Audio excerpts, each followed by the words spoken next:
More people every day are ditching animal products, embracing plant-based foods, and speaking up for what matters. With my experience as an international instructor for vegan nutrition and an award-winning author, I interview experts, innovators, and celebrities about the global movement towards a plant-based future. Do you want to learn how to combat the injustice in our food system affecting your health, the animals, and the planet? Well, you're in the right place. It all starts here with Eating Like You Give a Damn. Welcome to the Eating Like You Give a Damn podcast, the place to discover your passion for plant-based living, one bite at a time. I'm your host, Stephanie Harder. Have you ever wondered what vegan bodybuilders eat? Or why a tough-looking dude from the Bronx would become vegan in the first place? Well, that's just a taste of what you'll get from today's guest, Korin Sutton, who is a 3-time pro bodybuilder and certified master trainer. Korin is the founder of Body HD Fitness and specializes in fat loss, holistic nutrition, bodybuilding, strength, and conditioning. Not only does he dish on the nutritional difference between what mainstream bodybuilders eat for competitions versus bodybuilders who live a vegan lifestyle, but he also gives us a personal look into his journey to becoming vegan, which started with an empathetic connection he made from his time in the military, serving our country overseas at war. He also gives us his unique insight into vegan activism through leading by example. And wait till you hear what he eats to keep his six-pack abs and get those massive gains. It's not as restrictive as you think. Plus, he tells us how anyone could do it. He even shines some clarity on your burning questions about carbs as it relates to fat loss. So you get his expert advice on that too. Korin also tells us about the second annual All Vegan Bodybuilding Show coming up in November 2019 in Miami, where he's the head judge, so be sure to listen to the end for that. And before we kick things off, I want to remind you of the free Eating Like You Give a Damn community on Facebook, where helpful people just like you are rebelling against the meat, dairy, and egg industries and are embracing a plant-based lifestyle for a variety of reasons, such as their health, animals, and the planet. No matter what stage you are at in your journey to eating more plants and less animal products, you are welcome to join this group to connect with other positive-minded rebels for recipes and support. Visit eatinglikeyougiveadamn.com/group and request to join. And now you get to hear why I felt compelled to know him just because of his socks. Here's the interview with Korin Sutton. Korin, welcome to the show. How are you today? Everything's good. And yourself? I'm doing fantastic as usual. And I'm super excited to be having this conversation with you right now for the audience because you and I met, I think it was almost 3 years ago now. And it was at a health and wellness summit that a mutual friend of ours was putting on. And I know Thomas Tadlock was actually leading the show for that event. And so it was so cool. But Dave and I were there. We got to meet you, and that's how we met. And the thing that that was like so captivating about you right away that we noticed was your vegan socks, right? So you got like this big muscular dude walking by through the parking lot, like with these vegan socks all the way up to the knee. And I was like, oh man, I got to know this guy. Yeah. So why don't we get into a little bit about where you're from and where you're living now? So I was born in Bronx, New York, and right now I'm living in Bay Harbor, Florida. And what brought you to Florida from the Bronx? Pretty much my parents, well, my mom. What happened was she just wanted me to live like a better childhood, like, have a backyard, be able to go outside. Because at that time, back in the early 80s, well, mid 80s, early 90s, there was a lot of child abduction that was going on in New York. So so what happened was my mom went ahead and we moved down to South Carolina, lived there for a couple years. And then from South Carolina, because my mom is a radio personnel, so she wanted to continue to do that, but down in Florida. So then we moved down to Florida, and then I've been down here ever since. Nice. Did you like the move? Yeah, I mean, I've always moved for my whole entire life since I was a child, and even being in the military for about 8 years. So, like, my life, I've always traveled a lot and never been in one spot. Even to this day, I travel a lot. So it's just something that it's always been part of my life. You know? Yeah, you're used to it. That's cool. Yeah. So tell me a little bit more about your family life. Do you have brothers and sisters? No, only child. Okay. So tell me, like back then, before you found your way to eating a fully plant exclusive diet, what was your attitude about health? What was your diet like? What'd you grow up on? I grew up eating, while consuming meat, and I was always like very physically active. I always played sports when I was a child, from baseball to tennis. But it was like a hybrid of sports plus being a nerd as well, because I wasn't just like an athlete when I was a child. I was really smart as well, you know. So I was in the band, played the alto saxophone for multiple years, and in high school I was like in advanced engineering classes and stuff like that. So I was pretty smart, and then that's when I split up and went into the military because I just wanted to do something that consists of both being smart and physical. So I guess you could look at it that way, and then I just went on from there. But I mean, I was always consuming animals and physically active. I was always pretty much in good shape. And then what branches did you serve in the military? I served in United States Marine Corps. Did that about 4 years. Also served in Operation Iraqi Freedom 3 and 4. Plus, I did another 4 years in the United States Navy Reserves.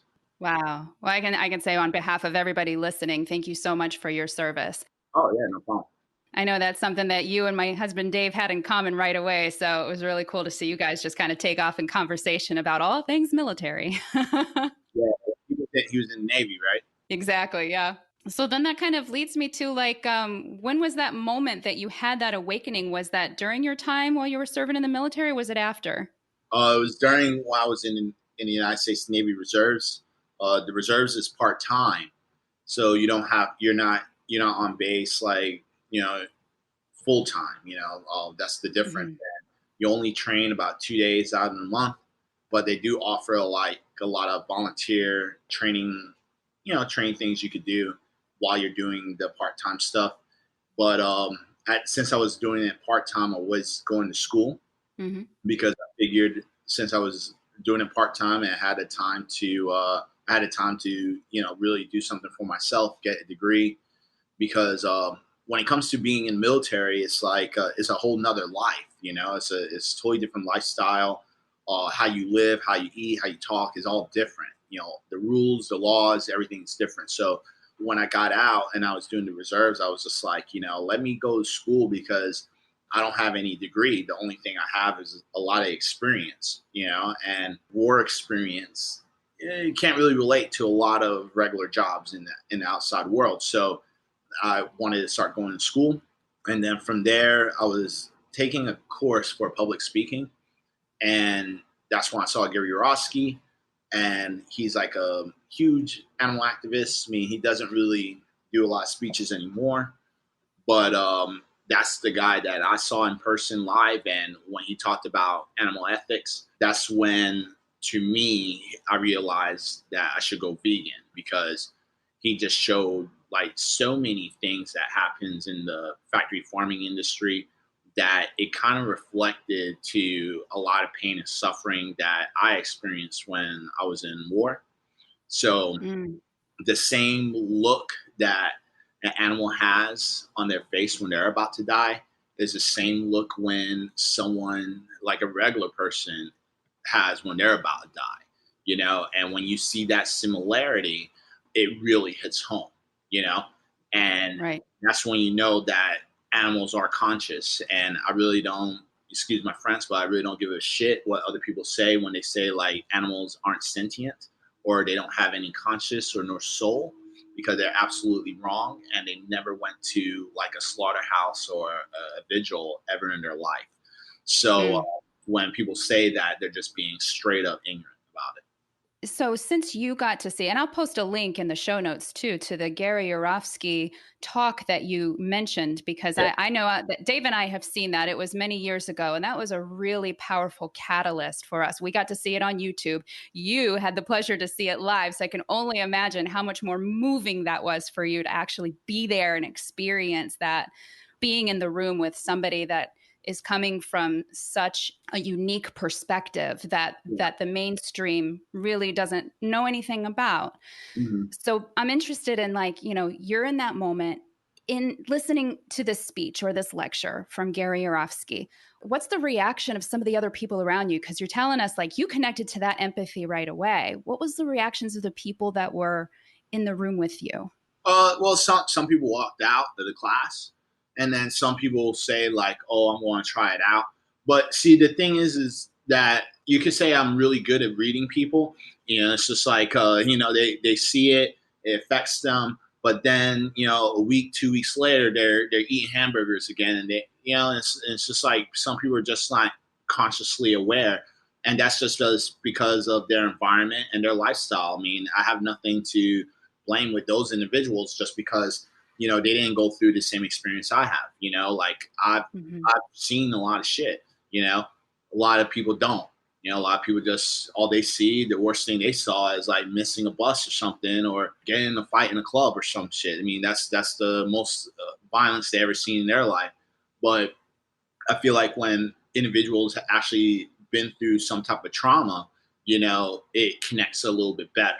And so, like, when it comes to how everyone else was thinking about it, I don't really, I really can't tell you so specifically because I don't pay attention to what other people do. I just do what I felt that was right for me. And at that Sure. moment, I wasn't asking friends. I wasn't talking to people about, you think I should go vegan.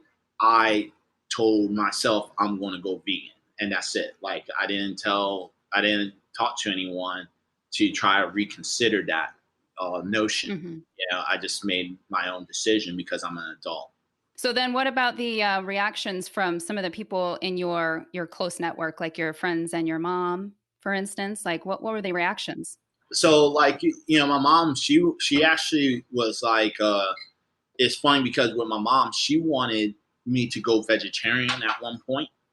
And, I was like that individual because I didn't know better. I was ignorant. I didn't know better at the time. And I mean, this is years ago. So she was like, my mom at the time, she was obese, and she was like, like, maybe I'm going to try this vegetarian diet to try to lose some weight. So for her, it wasn't really for ethics at all. It was just a diet. And when she showed me that, like, it was like a Morningstar burger patty. And remember, this is years ago. Like, I like Morningstar now, but before, their stuff was garbage, And it was like cardboard at the time when I tried it. And I was like, nah, I can't do this. Like, this is whack. You can't get protein from it. It doesn't even taste good. But then once I told my mom that I went vegan, and this was like a couple years later, then she was surprised because she's like, what happened? I thought you can't, get protein and this and that. And I was like, well, I thought that, but from what this guy, Gary, said, he said there's tons of protein out there. And I just have to relearn myself where to get protein from the foods, number one. And I was like, and number two, I was like, I didn't know all the pain and suffering that actually goes on in the factory farms. It just totally blew my mind when I saw all the things that was happening. So with my mom, she was all about it. She was just like, well, like, keep me posted, let me know what happens. And what ended up happening was maybe a couple of years fast forward, maybe like, I think maybe 3 years of when I was vegan, or 4 years when I was vegan, my mom actually got diagnosed with pre-diabetic. And that's when, I had my talk with her, because at the time she wasn't even vegetarian. She tried it as a diet. She fell off. She just kept on eating animal-based products. And then when a doctor told her that she was diagnosed with, as a pre-diabetic patient, that's when I had my talk with her, and I had to tell her, like, listen, like, all the nutrition, the medicine, everything you need is right here in the food. and you really have to like reconsider doing this diet. You really have to do this because this is what's going to save your life.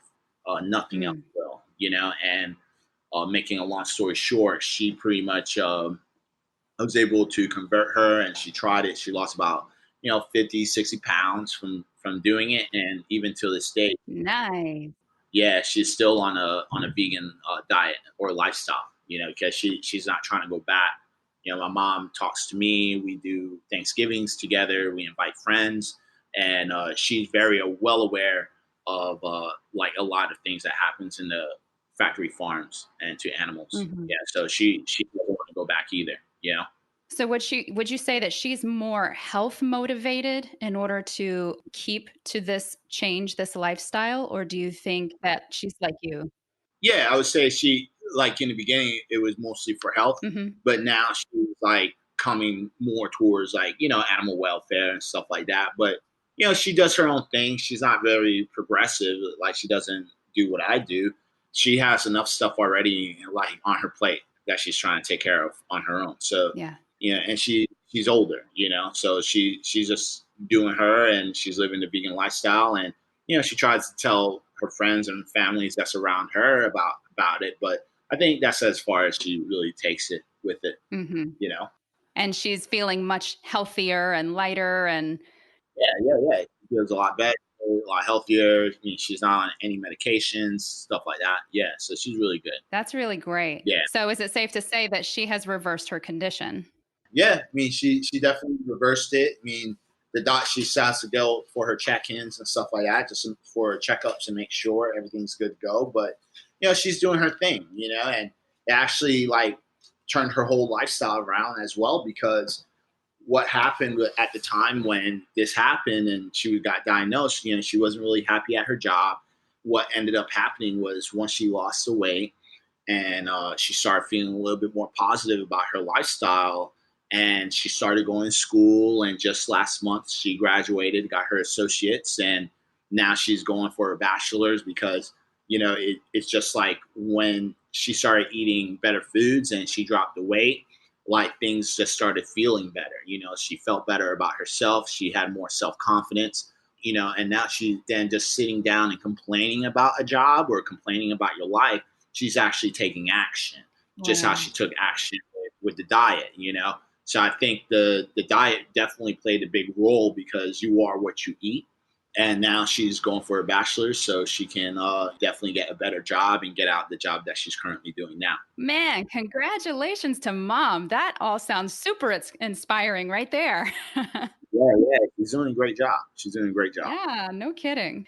All right. Well, I love hearing about mom, but let's talk some more about you too. So now when you first listened to that speech by Gary Yourofsky, and how then did you start to implement your new vegan lifestyle? And then what was like your biggest challenge along the way that you had to overcome?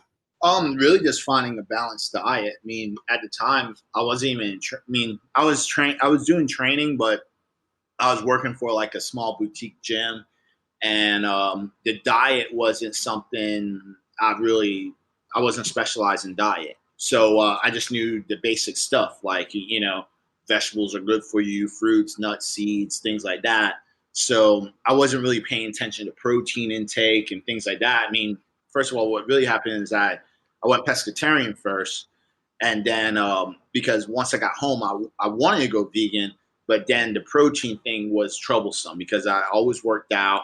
I was always physically active. So I did go pescatarian first. Mm. And then while I went pescatarian, like the only thing I did was I eliminate everything like dairy, eggs, any type of land animal byproduct. It was just seafood. Most majority of the protein was coming from seafood. Hmm. Once I did that, then I started seeing my physique. I was leaning out. I was dropping a lot of body fat, but I still felt strong. I was getting stronger. My skin was clearing up. And at the same time, I took, since I was already enrolled at school, my major was criminal justice. And this is something that a lot of military people do. They'll try to transfer into some other type of uniform job just because it's easier, Mm. and simple lifestyles. But that's when I was like, maybe I should go into something that I really love. And at the time when I was doing the personal training at the boutique gym, it was just a thing to do just to make some side money. It wasn't really something that I thought I'll take passion and go take it as a career. Mm-hmm. I was doing it just because I always liked working out and I thought it'd be cool. But that's when I was like, since I'm going to school, might as well just go ahead and change my major and try to learn as much as I can about like vegan nutrition while I'm here. So I changed my major into exercise science and started incorporating a lot of nutritional courses into my class. And within those classes, they were showing that the benefits of being on a plant-based diet at the time.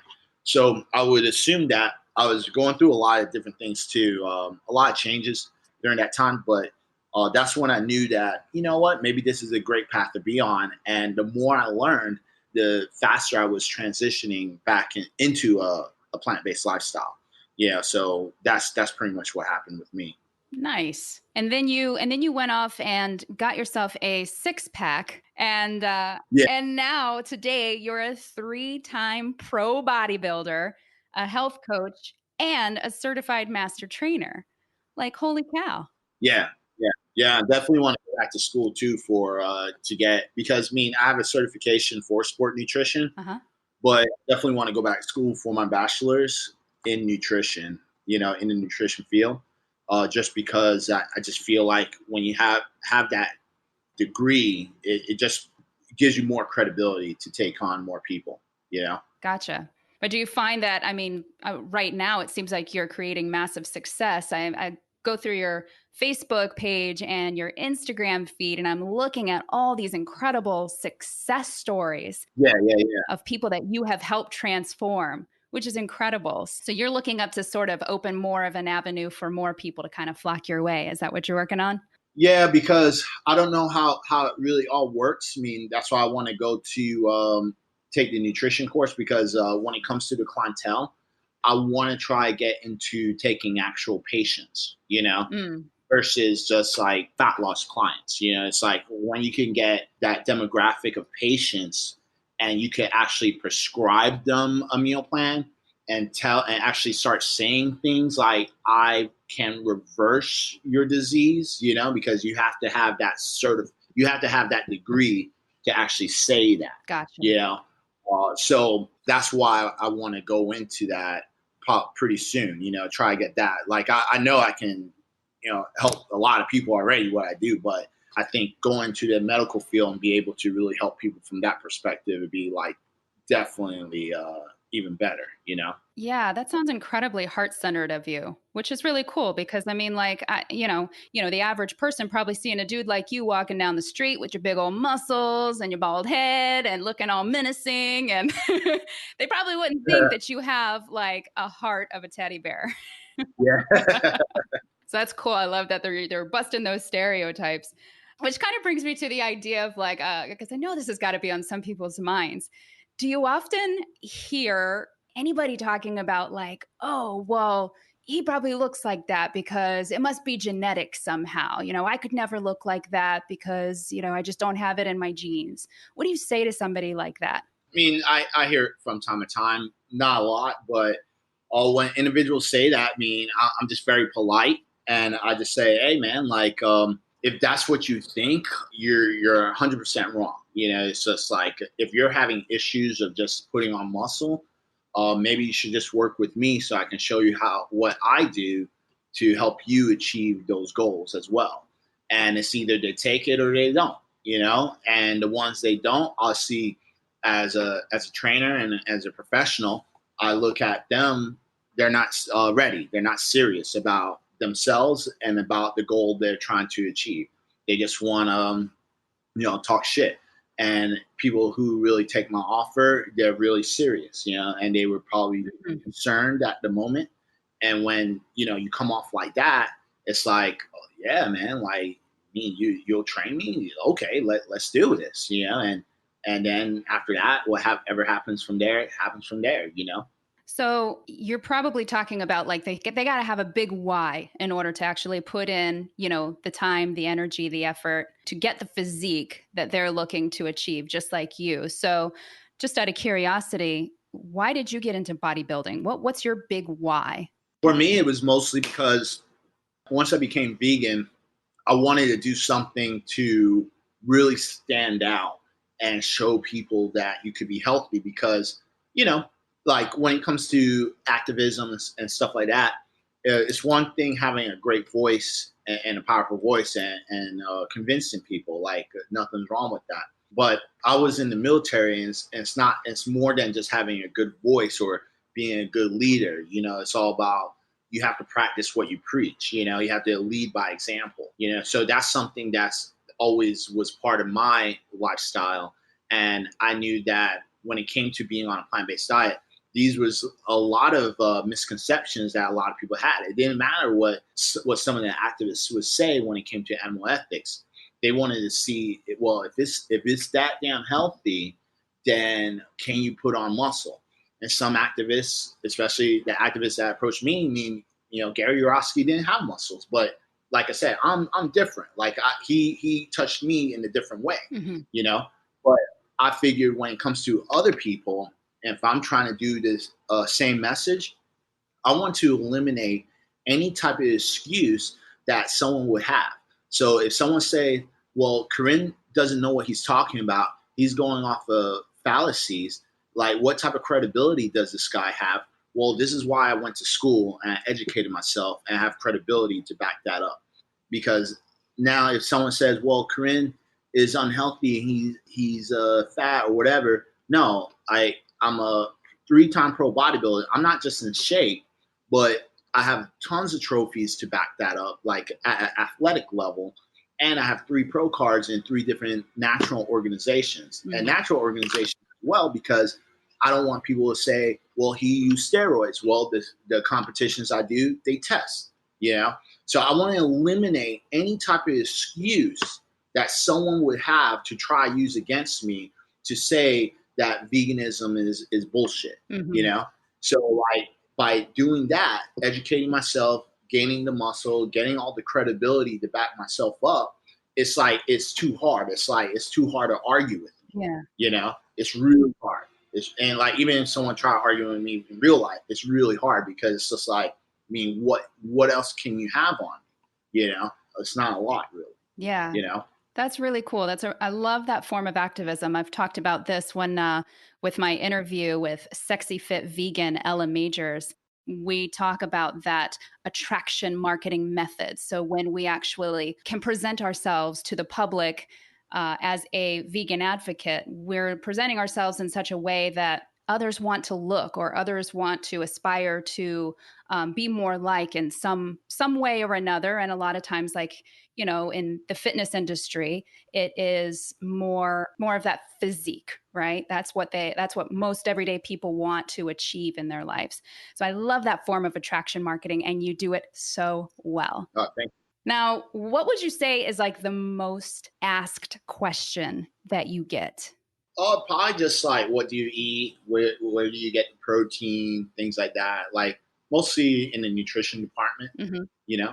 That's the most questions I usually get. Okay. And then do you talk to them about specifically what you eat as a vegan bodybuilder, or do you kind of generalize it for like, I just generalize it. I tell them like, yeah, I mean, there's tons of protein in hemp seeds and tofu and tempeh and black beans, lentils, the different milks, almond milks, things like that, and seitan, and I go on and on, just naming different things. Like I'll separate it first, tell them like, you have your staple foods that's high in protein that might be more equivalent to like beef and pork, which would be like your tofu, seitan, tempeh, and some of the alternative meats. And then I tell them then when it comes to everything else, if you need to be on a high protein diet, then you can get everything else like fruits, vegetables, nuts, grains, seeds, things like that, because all that has protein as well. Not as much as tofu, but it all comes together eventually if you're eating a whole food plant-based diet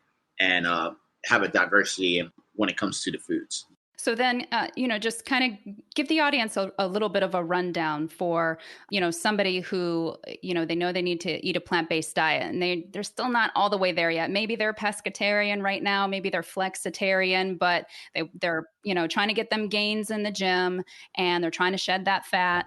What's kind of like a typical day look like as far as what's on the plate or in the bowl? Okay, so usually I have a tofu scramble, right? So that consists of like tofu, and I'm usually mixing a lot of my vegetables. So I get a lot of my micronutrients, like your vitamins and minerals during this time. So I do a lot of tofu. I do like a block of tofu a day. So I do one block of tofu, smash that up. Then the vegetables I use would be like spinach, onions, mushrooms, tomatoes, bell peppers. And just by adding all those vegetables to the tofu, I mean, getting tons of vitamin A, tons of iron, calcium, potassium. I mean, the list just Hmm. goes on, you know. Then after that, once that, because that's like a more of my breakfast staple, and then I'll move down into maybe like some type of alternative meat.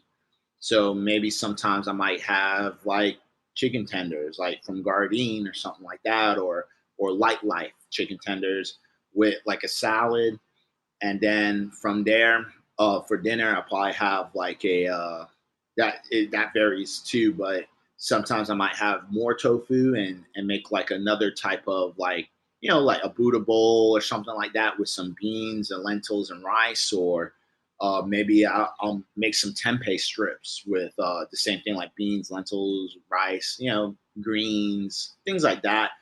I don't have like a real structure because I count macros, and pretty much I kind of change up my foods as I go.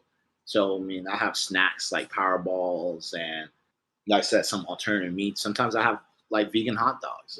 Like it's not really so structured and super duper healthy, you could say.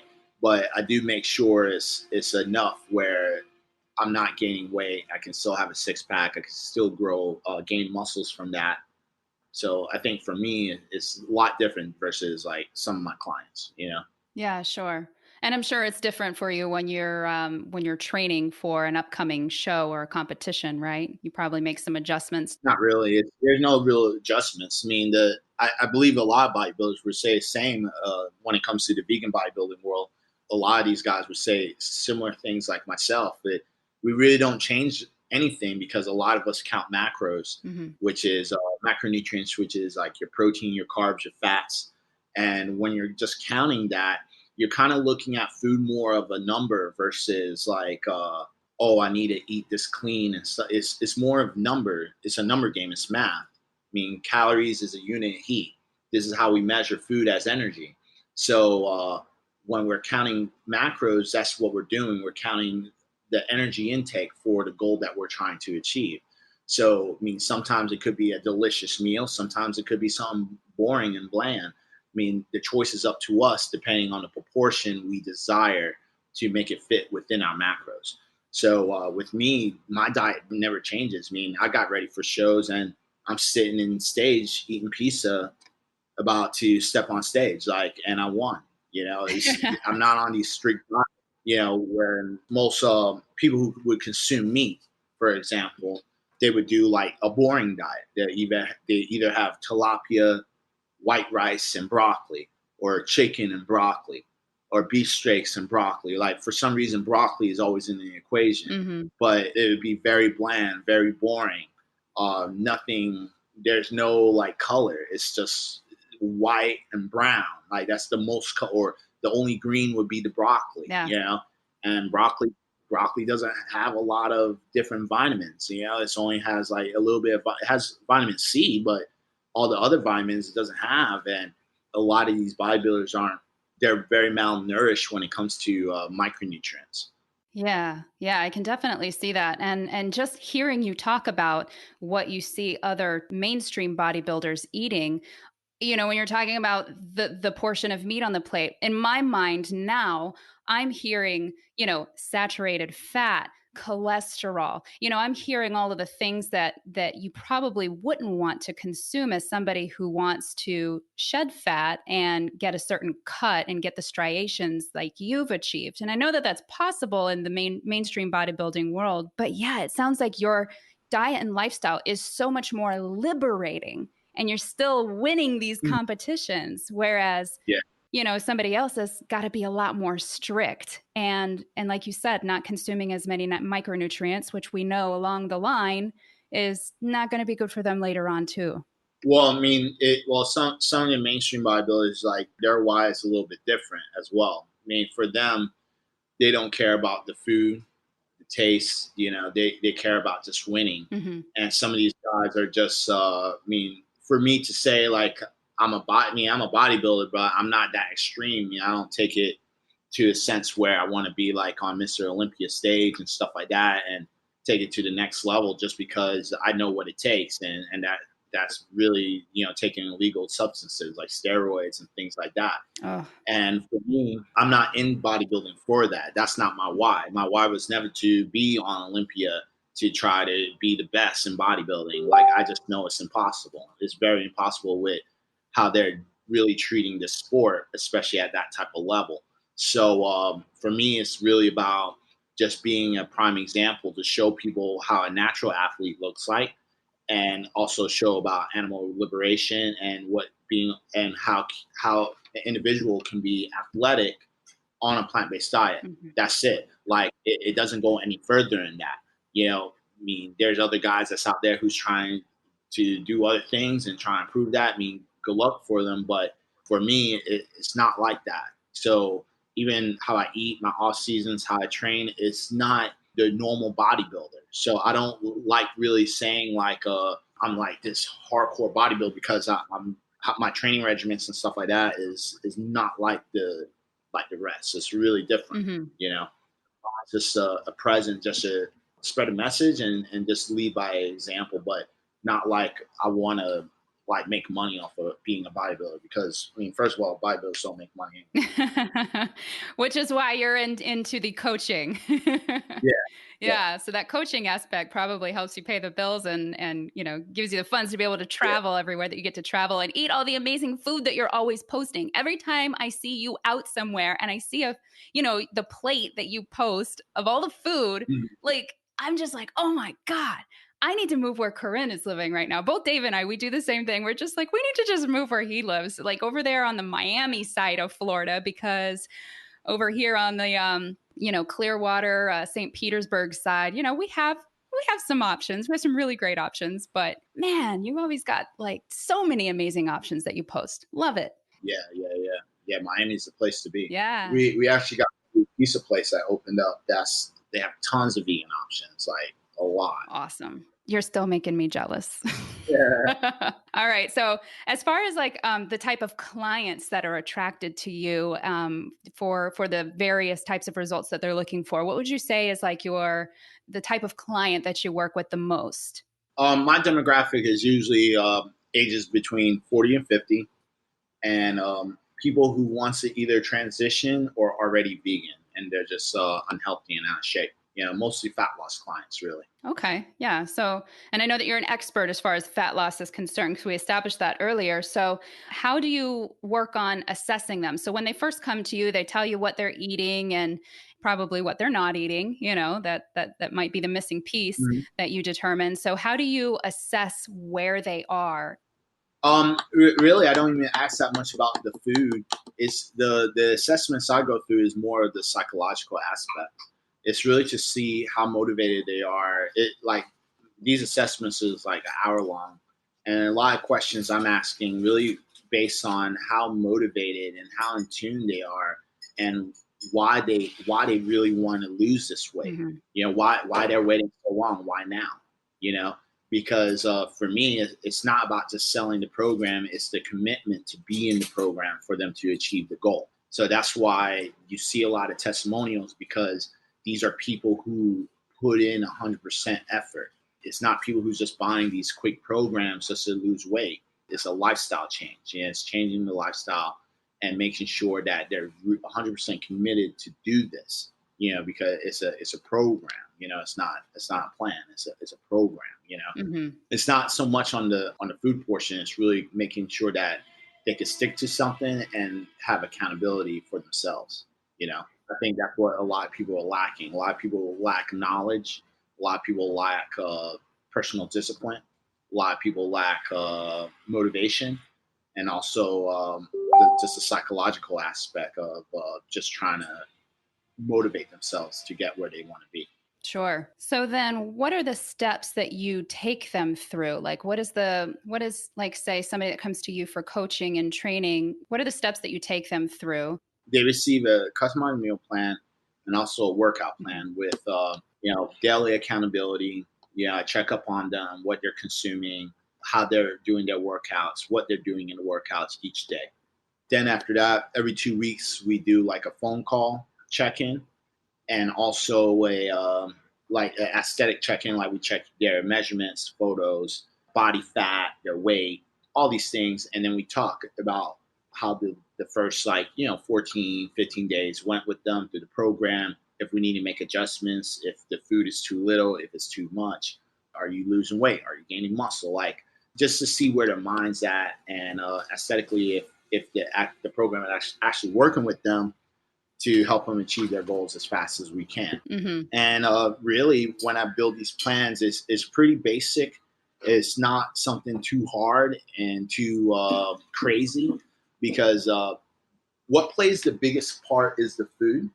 And a lot of people, when they first join a program, they want a meal plan that they can eat whatever they want and lose weight. And it's like, that's the dream, right? Yeah, that's the dream. And people could do that. But what happens is that, I was trying to do that at one point earlier in my career, like a couple years ago. And it just makes people very confused. It's just too much information to try to push into someone's mind in the beginning of something that they never did before. So what I started doing was just make basic plans where, and I tell them the truth. I'm like, look, I'm going to make you something very basic, something very simple. You're going to follow this plan for the next 15 to 30 days. You're going to be eating the same meals. I know it sounds boring, but my mythology is this. I mean, if you're cooking the same foods for 15 to 30 days, first, it's convenient. A lot of males really don't mind it, because a lot of males want conveniency. Mostly on the female side, from my perspective, they want a little bit more diversity, but they still submit to it and they still do it, because when they see the results and see how fast that they're learning and being able to do what they want to do, they understand the process. And what I'm trying to get at is that they'll follow the same meal plan, and then every month I'll switch up the food. I'll add more food to their meal plan so they can start creating diversity into their meal plans. And at the same time, they learn what type of food combination actually works for them. Okay. Now, this creates discipline, because like I said, a lot of people don't have personal discipline.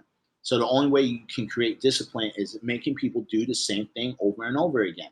That's how you learn.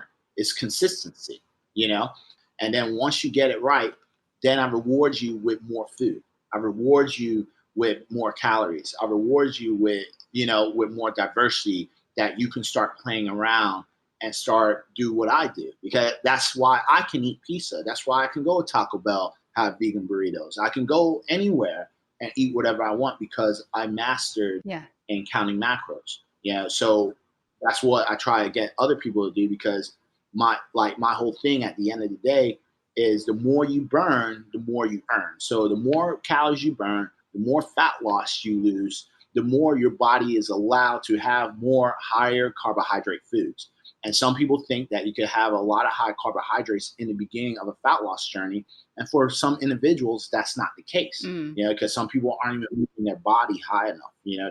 Their activity level throughout the day isn't even that high, So first you have to get them to start moving their body first. Some people don't even know how their meals should be balanced right. So there's a lot of things that goes on until that individual is allowed to have a more higher carbohydrate intake, like myself or other individuals. It takes time, it takes discipline, it takes a lot of consistency.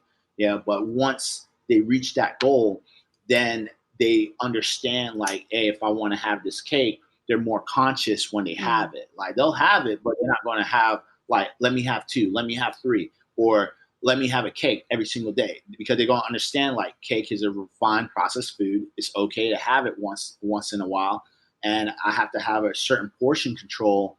So if I eat that cake, I'm not gonna spill over my calories, and I'm not going to damage my aesthetic results that I worked so damn hard for, you know? So the seeds I put into people's mind is that they're more conscious when they want to eat these junk foods. And I think that's where a lot of people really fail, especially other vegans who eat junk food. You know, that's where they fail at. And that's why they're out of shape as well, is because they think a lot of processed and unhealthy foods, they can do it just because it's vegan.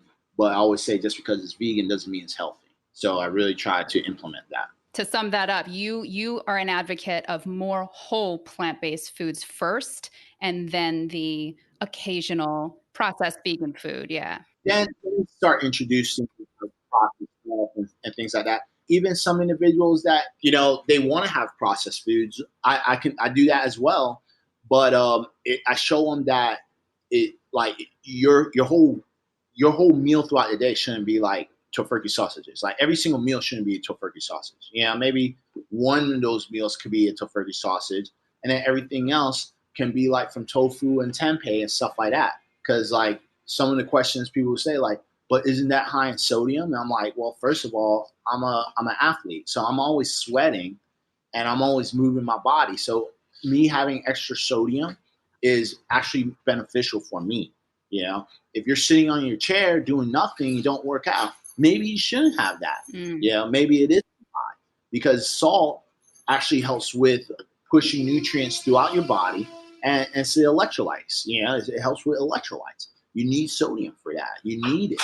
So for some people, like it all depends on the body, the activity level, the goal, and there's, like I said, there's a balance for it. You can definitely have the processed foods and still be in shape, and nothing's going to happen with it. Yeah. Yeah. Gotcha. Very cool. Now, do you have like a favorite tool that you use to kind of track those macronutrients that you could share with everybody who maybe won't get the opportunity to work with you? Yeah. So I use MyFitnessPal, but the paid version, not the free version, because the free version, what happens is that when you use the free version, the app is going to spit you out a copy of it's literally a cookie cutter program of what you're trying to do, you know. So it's going to ask you a couple questions and that's it. But the reason they do that is just because it's a trial version. Like they're just trying to get you to see how the application works. Okay. Once you pay for it, then you can customize the calories and the macronutrients that's adjusted for you and your goals. And this is when, if you're assigned to like a health coach or a dietitian and nutritionist, these are the information they're going to give to you, so you're able to plug that in and keep track of your nutrients of what you're supposed to be consuming. Very cool. Thank you so much for that. And thank you so much for all of the wisdom and the knowledge that you have given to us today. This is really enlightening and very motivating as well. If you could just tell us what you have coming up, what's next for you, and then how can we reach out to you for those who want to go deeper with you? Where can they find you online? Well, the next thing I have right now is really the Vegan Bodybuilding Championships. So that's going to be in the Miami Seed Festival. I believe it's going to be in Wynwood on November 9th. I'll be head judging for that show. So if you definitely want to come to compete, I definitely highly recommend to do this show. It's an all vegan bodybuilding show. This is the second year we're doing this. So if you definitely have the same mindset like myself, like, you know, you just don't want to speak about animals, but you want to also show people that you can be a high performance athlete and be on a plant-based diet as well. You know, I highly recommend to go to that show, because here's one thing about this Miami Seed Festival. This festival is a lot different than the vegan festivals. Vegan festivals usually, and I go to a lot, I speak at a lot of vegan festivals. You're like at a vegan festival, like every time I look online. Yeah. And one thing I do notice is that the vegan festivals usually do attract a lot of vegans more than non-vegans. But the Miami seed, I would say, is a little bit of the opposite, just because of the name. Which is spelled SEED, as in like the seed of a plant. Yeah, and it's like seed, food, and wine. That's how they really promote it: is seed, food, and wine. So it's like, from what I noticed, they do attract a lot of non-vegans, which is good because that's what we want to target anyway. So by going on stage and having this bodybuilding show finally incorporated with the seed, it definitely is going to show a lot of these non-vegans like, wow, not just I'm able to hear the speakers because they have speakers there. So not just I'm getting educated about veganism, about being on a plant-based diet, not that I'm I'm seeing all these vendors and being introduced of all this delicious vegan food that's there, but now I'm seeing tons of these vegan athletes that's like built, they're ripped, men, women. Even last year we had a teenager in there as well. So teens, seeing that. So it's like you're seeing every different shape, form of life there that's on a plant-based diet that's super shredded, super fit, and all these people are super motivated to present that. So if that sounds like you and you want to definitely put yourself on stage and do that as well, definitely, if you, first of all, you need a coach. So that's where I come in. I'll be the head judge. So obviously I know what they're looking for. So I would highly recommend go to my website, bodyhdfitness.com. Go there, hit me up from there. Or you can go to my Instagram, Korin Sutton, or Facebook, which is Korin Sutton as well. Just hit me up on those links and check it out and say if you're interested in competing, or maybe it's just fat loss, just hit me up and I can definitely help you out. Beautiful. And I'll have all those links in the show notes. So that way it's really easy for everybody to find Korin. And Korin, you're amazing. You're like one of the coolest guys I know. Thank you so very much. Yeah, no problem. Thank you for having me. That was 3-time pro bodybuilder Korin Sutton with Body HD Fitness. If you're looking for him on Facebook or Instagram, that's spelled KorinSutton. You can contact him directly for coaching and training at bodyhdfitness.com. And from there, you can even set up a free 10-minute phone consultation with him, which is super valuable if you're looking for guidance to shed fat and sculpt your body. If you're enjoying the show, I would love it if you could subscribe and leave a review. Your words would help so many people who are looking for this kind of information. And thank you so much to the listeners who have left a review on Apple Podcasts. That is so badass. Another thing you could do to help me spread the message is to take a screenshot of this episode and post it to social media. And when you do, don't forget to tag Eating Like You Give a Damn so I can show you some love as well. Thank you so much for listening. And until next time, veg on, rebels.